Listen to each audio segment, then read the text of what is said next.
इसमें कोई कबाहत की बात भी नहीं है कि अगर आप अपनी नस्ल को आगे बढ़ाने के लिए अपने बेटे की दूसरी शादी कराना चाहते हैं तो उसमें कोई कबाहत की बात नहीं है। लेकिन औलाद का ना होने में इस औरत का कोई कसूर नहीं है। ये तो अल्लाह तबारक व तआला की देन है और अल्लाह तबारक व तआला की औलाद की कोई कमी नहीं है। यकीनन हमारे मांगने में बहुत सी कमियां हैं, हमारे अल्लाह तबारक व तआला से गिड़गिड़ाकर दुआ मांगने में बहुत सारी कमियां हैं। तो ये लोग डॉक्टर का इलाज भी कराते हैं, गायनोकोलॉजिस्ट के पास भी जाते हैं, डॉक्टर्स को भी दिखाते हैं, टेस्ट भी कराते हैं, डायग्नोस्टिक्स भी कराते हैं, हकीमों के पास भी जाते हैं, होम्योपैथिक मेडिसिन की तरफ भी चले जाते हैं। उसके अलावा फिर जैसे किसी ने टोटका बता दिया उसके पीछे भी चले जाते हैं कि अगर आपके घर में औलाद नहीं है ना तो आप किसी की औलाद को लेके पाल लीजिए। ये इस तरह हुआ है, ये एक माशरे की एक हकीकत है।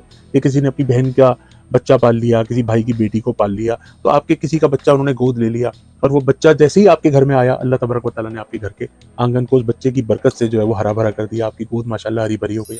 وَإِذَا مَرِضْتُ فَهُوَ يَشْفِينِ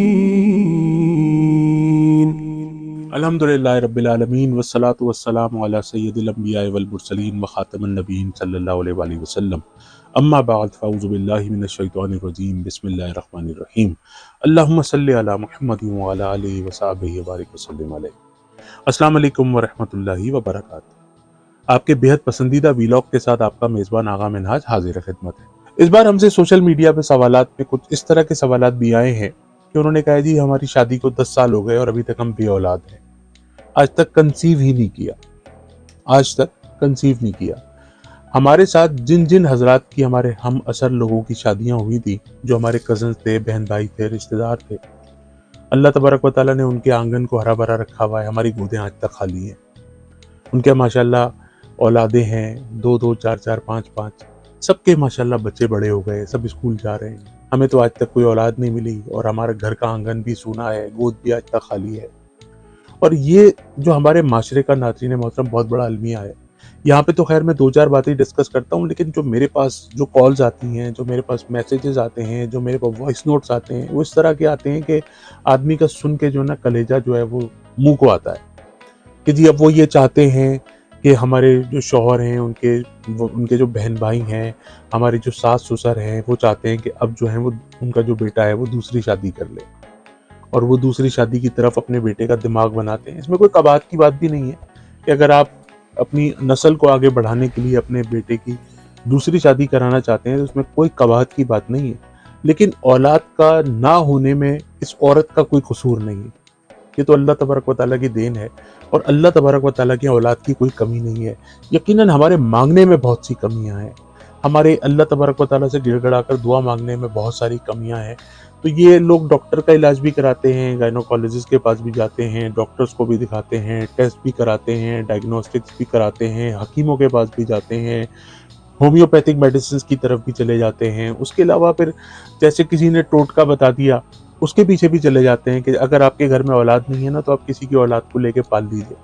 ये इस तरह हुआ है, ये एक माशरे की एक हकीकत है कि किसी ने अपनी बहन का बच्चा पाल लिया, किसी भाई की बेटी को पाल लिया, तो आपके किसी का बच्चा उन्होंने गोद ले लिया और वो बच्चा जैसे ही आपके घर में आया अल्लाह तबारक व तआला ने आपके घर के आंगन को उस बच्चे की बरकत से जो है वो हरा भरा कर दिया, आपकी गोद माशाल्लाह हरी भरी हो गई। आपका घर का जो आंगन सूना था, वो जो खाली पड़ा हुआ था बहुत अरसे से, वो माशाल्लाह हरा भरा हो गया।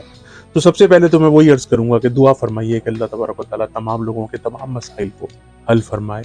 और अल्लाह तबारक व तआला के यहाँ देर ज़रूर है थोड़ी सी, मगर उसके यहाँ अंधेर नहीं है। तो मैं इंशाल्लाह वजीफे की तरफ भी आता हूँ, लेकिन उससे पहले मैं आपसे कुछ बातें अर्ज़ करना चाहता हूँ कि अपने घर के माहौल को बड़ा जन्नत का नमूना बनाने की कोशिश कीजिए। अगर आपके घर में औलाद नहीं है तो इसमें आपकी बेटी का या आपकी बहू का कोई भी कसूर नहीं है। वो भी चाहती है कि घर में औलाद हो जाए, जिस तरह आपका बेटा चाहता है घर में औलाद हो जाए। तो यकीन कीजिए कि अगर आप अल्लाह तबारक व तआला का करम उससे मांगेंगे ना तो आपकी औलाद हो जाएगी। मैं अक्सर व बेशतर कहा करता हूँ कि जो अल्लाह तबारक व तआला से बेहतरीन गिड़गिड़ाने का जो वक्त है ना, वो तहज्जुद का वक्त है कि जब दुनिया सो रही हो तो आप थोड़ी देर पहले फजर से उठ के और बावजू हो के और अगर आप 4 रकत नमाज सलातुल लैल पढ़ लें और उसके बाद 2 रकत नमाज, अगर आप सो चुके हैं तो 4 रकत नमाज तहज्जुद की अदा कर लें, अल्लाह तबारक व तआला से गिड़गिड़ाकर दुआ कर लें, तो कोई काम इंशाल्लाह आपका अल्लाह तबारक व तआला के करम से रुक ही नहीं सकता। तो फजर की नमाज के बाद सूरह मरियम की तिलावत कर लीजिए, सूरह रहमान की तिलावत कर लीजिए। फजर की नमाज पढ़ें, سورہ مریم اور سورہ رحمان کی تلاوت کیجیے، اللہ تبارک و تعالیٰ سے گڑ گڑا کر دعا مانگیے۔ انشاءاللہ یہ دو وظیفے ایسے ہیں کہ میں نے بہت ہی کوئی ریئر کیسز ایسے سنے ہیں کہ ہم نے یہ وظیفہ کیا اور اللہ تبارک و تعالیٰ نے ہماری جھولی کو خالی رکھا ہو۔ تو یہ دونوں حضرات کو کرنا ہے، مطلب یہ میاں کو بھی کرنا ہے، بیگم کو بھی کرنا ہے، شوہر کو بھی کرنا ہے، ان کی بیگم کو، دونوں کو کرنا ہے۔ ایسا عموماً ہوتا ہے کہ جی وہ یہ شوہر تو کوئی وظیفہ کر نہیں رہے، انہوں نے اپنی بیگم کو لگا دیا اس کام کے اوپر، ایسا نہیں ہے۔ اولاد آپ دونوں کو چاہیے، تو آپ اچھے ڈاکٹرز کو دکھائیے، اپنی ساری ڈائگنوسٹکس کمپلیٹ کرائیے اور اللہ تبارک و تعالیٰ سے گڑ گڑا کر دعا مانگیے۔ فجر کی نماز کے بعد سورہ مریم کی تلاوت کیجیے، سورہ رحمان کی تلاوت کیجیے، سبحان اللہ و بحمدہ سبحان اللہ العظیم و بحمدہ استغفر اللہ، اس کو 100 مرتبہ پڑھیے۔ اور یہ ایک ایسا وظیفہ ہے جو رزق کے لیے ہے، یہ ایک ایسا وظیفہ ہے جو رزق کے لیے ہے، اور اولاد بھی جو ہے وہ رزق میں آتی ہے۔